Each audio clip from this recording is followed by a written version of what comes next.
Thank you, Mrs. Sinuke Bosun Okusaga, for that wonderful presentation. That's rich. That's rich. Ladies and gentlemen, technology has a way of doing its thing. I've been trying to switch on my video for a few minutes now, but I'm working on it. So we're going to see the face. Ladies and gentlemen, we are moving straight to the next personality, which is Dr. Adetola Salawo. However, before we call on Dr. Adetola, we would love to quickly correct this mix-up to welcome Director of Science and Tech, Ministry of Basic Science and Technology, Mrs. Akinfoyewa Grace. She will be representing the Permanent Secretary. Thank you so much. Thank you so much. Over to you, Dr. Adetola Salawo, a wonderful personality from Kwara State, doing wonderful things, letting the world know that impossible is nothing, letting young people thrive, letting young men aspire a greater height, letting the old people know they are not going to pack their bags yet, letting male and female know that they can still be speaking for the generation. Ladies and gentlemen, with a virtual ovation, let's welcome Dr. Adetola Salawo to the stage. Now, over to you, Dr. Adetola. It's your session now. Okay. I don't know. It's really hard to hear. If you feel like the fan is making too much noise, I will get up. I'll go turn it off. But I have to tell you, there's over 100 degrees Fahrenheit here, so it's really hot. And that's why I have it on. I apologize. So thank you for having me here today. I appreciate always talking about STEM to our young ones. And as I was listening to the previous speaker, so many thoughts came to my mind, so many. I mean, I know I should stick to my own, but listening to her gave me so many flashbacks, so many memories.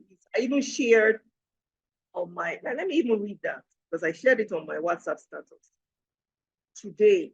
So I would like to read it as inspiration for all of us, okay? So give me a minute, let me read this. All right, so yesterday I saw on Twitter a lady sharing, I wish I had planned ahead of time and it was on my laptop, I would have been able to share the picture with all of you. She shared a picture of herself as a young girl sitting on top of a Jeep car, SUV. Any of us that are quote unquote legends over the age of 35 or 40 will know the Jeep cars I'm talking about. Those are the old school Jeep cars. And she was sitting on top of this as a young girl. And she said at this age that she was when she was sitting on the car, she asked the teacher if she can work for NASA. I hope we all know who NASA is. NASA are the people who work with the astronauts, with space travels, everything to do with the space agency in the US, the foremost space agents in the world. And she was asking her teacher if she could work for NASA. And the teacher laughed at her. He was a man. He laughed at her. And he laughed because her parents were not graduates. And they never graduated high school, not talk of university.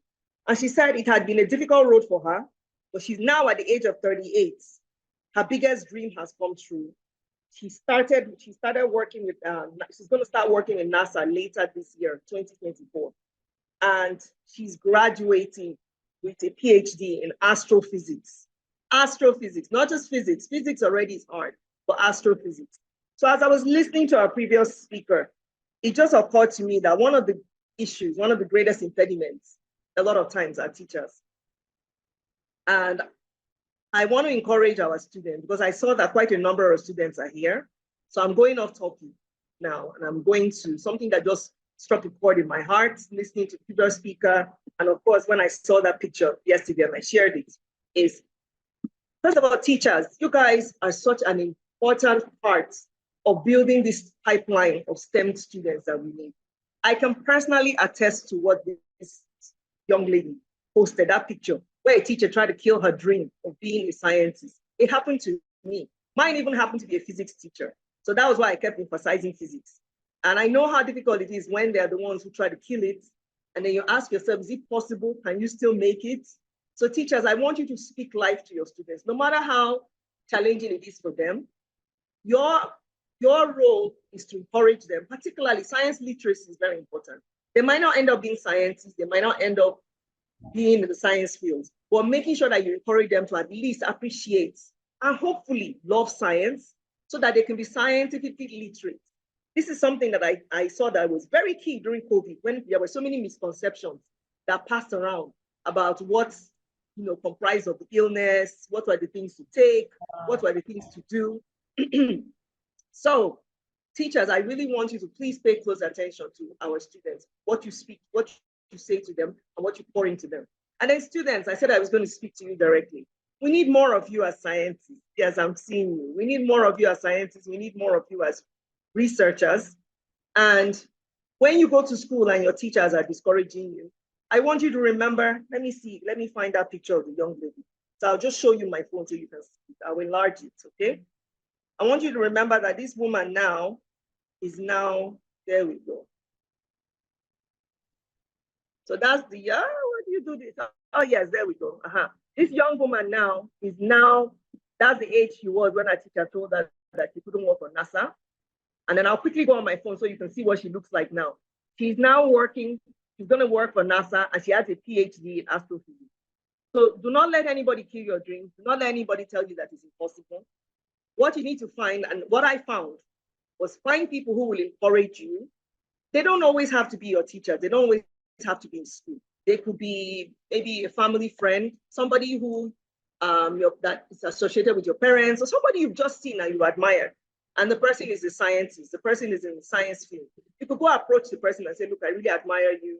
I would love to talk to you. I'd love to chat with you. Every time I go to speak at places, I always give students my numbers and tell them you can always reach me on WhatsApp. I don't mind chatting with you. You can reach me on Facebook. And I do. Whenever I see their messages, I respond to them, I encourage them, and I speak life into them. So find people who will encourage you.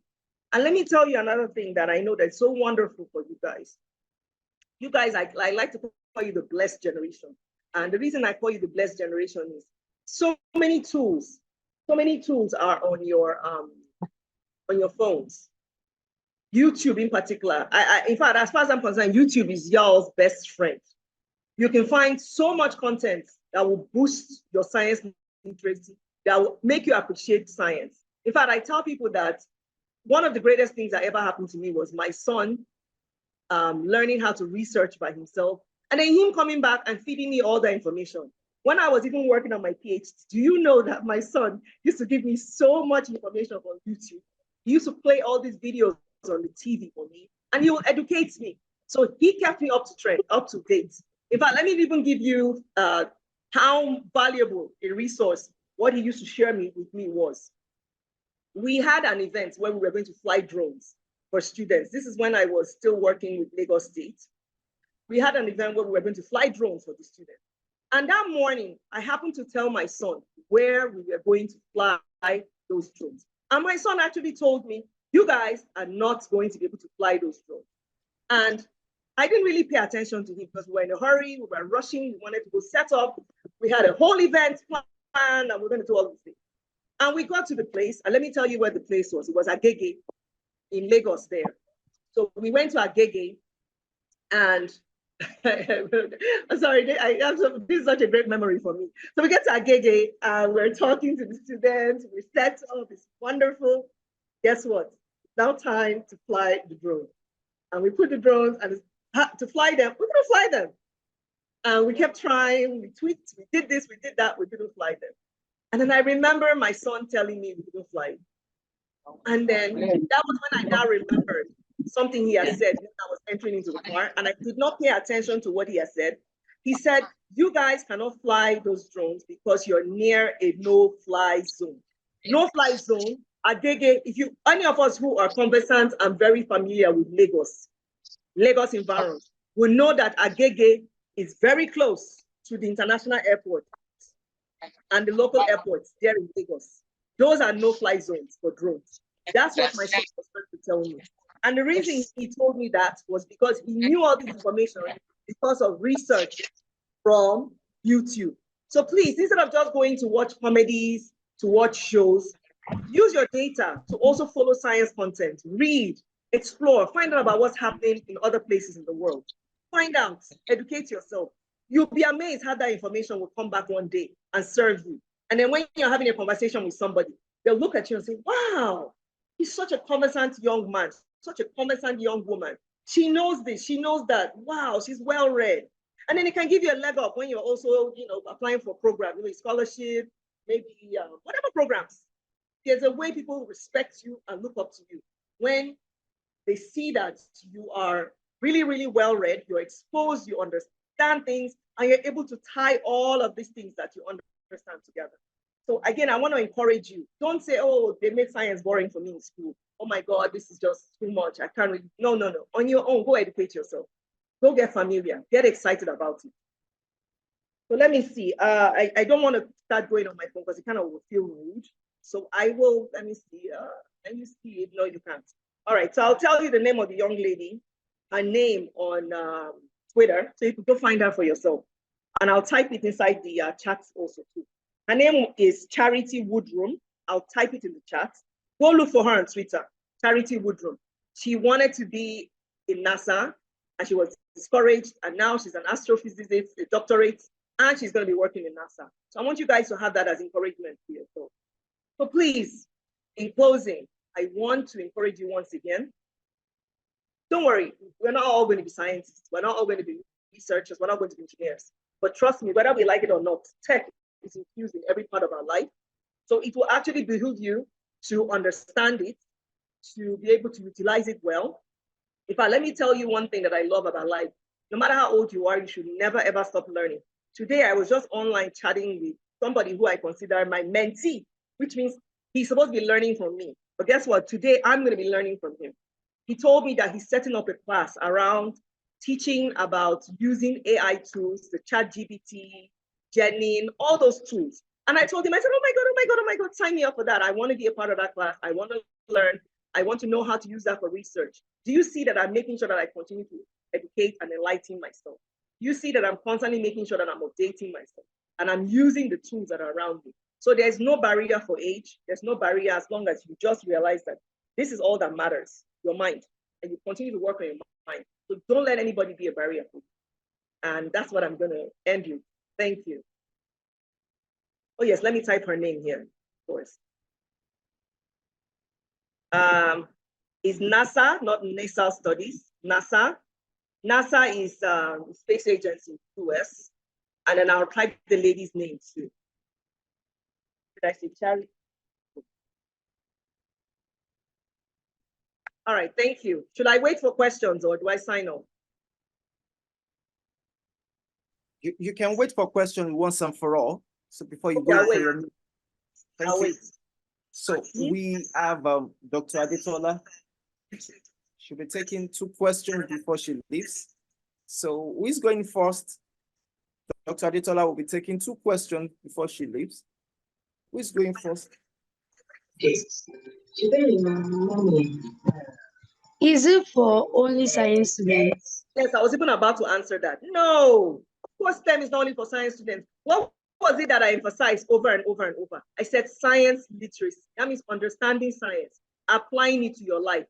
Let me give you an example of science literacy. Why science literacy is important. One of the things very negligent of in this society is medication. We abuse medication. But do you know that you have to be careful about that because there's a limit for your liver and your kidneys. There you go. That's the other organ. See, I have to remember. I have to go back to my biology. There's a limit, particularly with certain drugs. Once your body reaches that limit, oh my God, it is not good. But you see, if you're scientifically literate, you're in the class when your teacher was talking about functions of the kidney, functions of the liver, and you were paying attention, you will know that the last thing you want to do is abuse drugs because it has negative effects on the body. That's why science literacy really important. All right, next.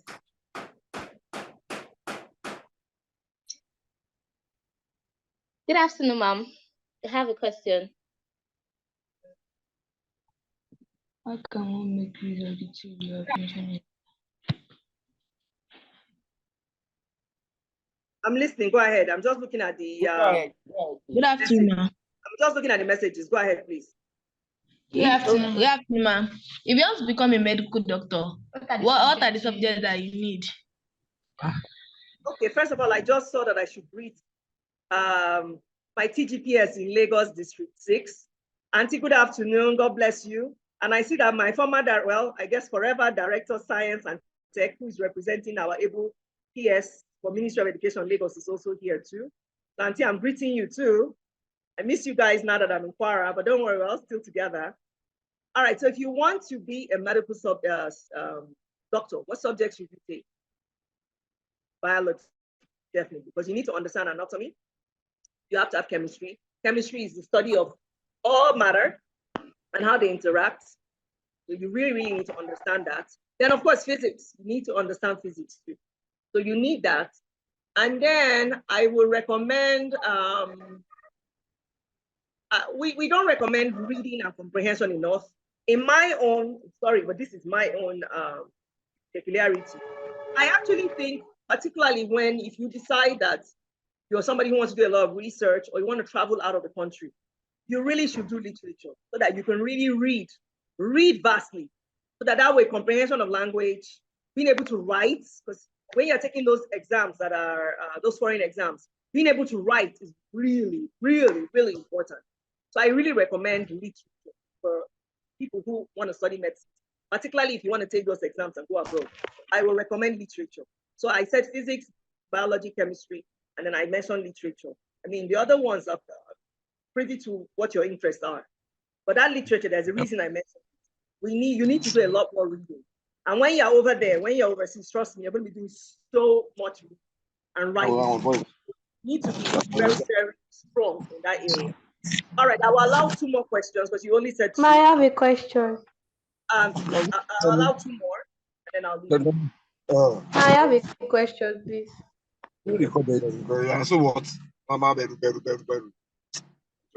What's that? Who is that?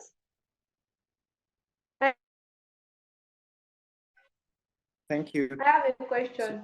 Hold on. All right, let me answer that. Okay, go ahead. Muting me. All right, there we go. Yes. You can combine literature with being a science student. I was a science student. I mean, my first degree in science chemistry, and I studied literature. And that's why I said I can say this strongly. That is very, very, very important to do a lot of reading and be able to write very well. All right, 2 more. Let the host choose. What is astrophysics? Astrophysics is physics that has to do with studying astronomy, the stars. Remember, what did I say NASA is? NASA is the space agency in the US, which means they are working on the study of the planets, the stars, galaxy, solar system, you understand? So that's what she's studying. It's very hard, let me tell you, very, very hard. All right. May I have a question? Thank you so much. So hold on. Mohammed has a question. Yes, Mohammed, what's your question? Ma, please, what is astronomy and what is physics? Okay. Astronomy has to do with everything that has to do with the sky, space, as astronomy. Then physics, how we study, what do I describe as physics? Physics is how we understand the way the world interacts and relates with each other, like the systems. You know, we talk about light, we talk about power. Okay, power is light, duh. Oh, heat. Okay, heat. Come on. So like you can remember sound. All these different things. How do we work with them? What are the underlying principles underneath them? What are the things that we change here and there to tweak around? In a nutshell, that's the way I look at physics. That's how I used to teach it. You know, systems, how do things relate? How do we relate? How do we work around with them? Because I used to teach physical science. I used to teach physical science. And I taught physical science for what you guys call SS1 and SS2. I used to teach physical science. I remember that's how I defined physics. All right, so I've answered my 2 questions, but people still have questions. Somebody's asking me, what advantage does science have over other subjects? My dear, do you want me to stay here forever? I'm very biased. I can keep answering that question over and over and over and over. Why do I think that science gives you an advantage? Please, what is cosmology?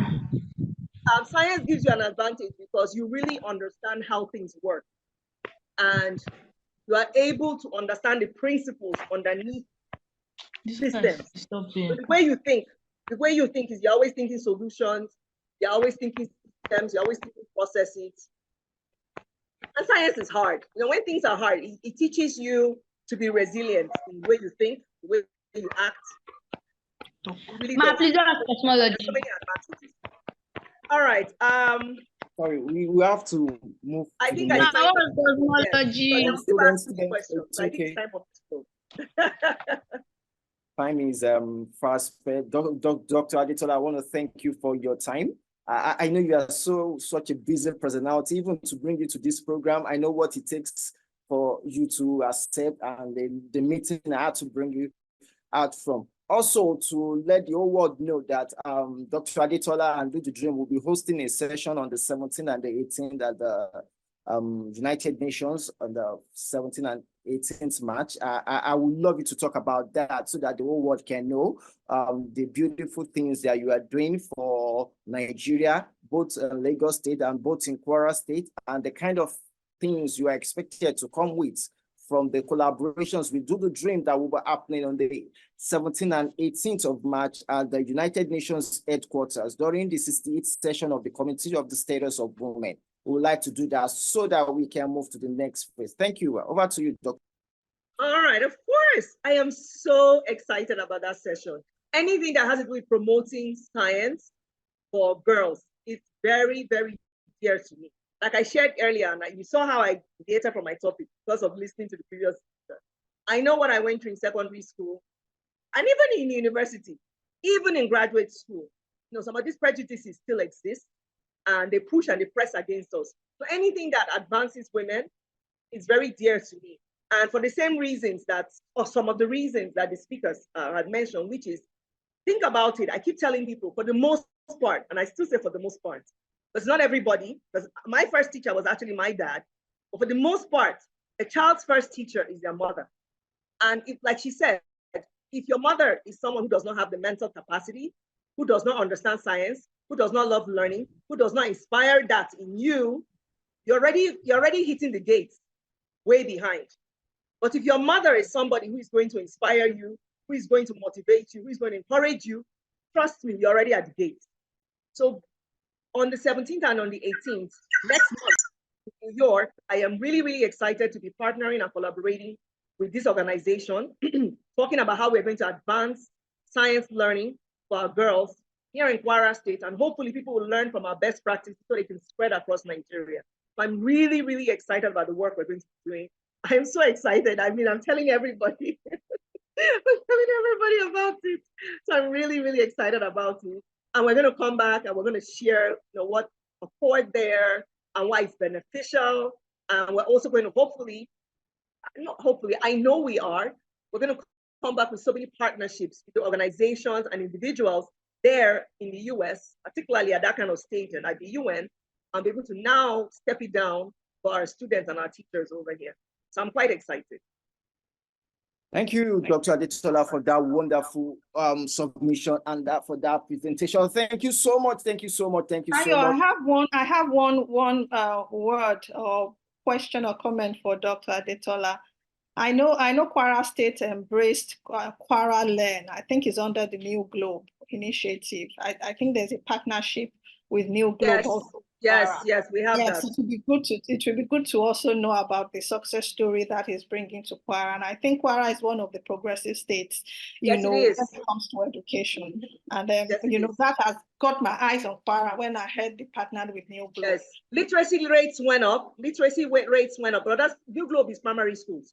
So literacy rates went up and numeracy rates went up. And we've also expanded the training to more schools, because it was a subset that was worked on for the first 4 years of His Excellency's tenure, 2019 to 2023. So now for this rest of this tenure, 2023 to 2027, we expanded the reach for more teachers, more students, more schools. And of course, now that I'm here, I'm also working on lots of EdTech initiatives, huge programs for girls. Making sure that their capacities are expanded, particularly with digital literacy. A lot of work around training for teachers. So you're going to be hearing a lot of things we're going to be rolling out. Don't worry. I'm going to make sure that you guys are seeing us. All right, great. Thanks for sharing. Thanks for sharing, Dr. Adetola. Thanks so much for sharing, and thanks for your time, ladies and gentlemen. I just My WhatsApp number is in the group. My WhatsApp number is in the group. All right. All right, thank you. I just got a flash from the message here that we have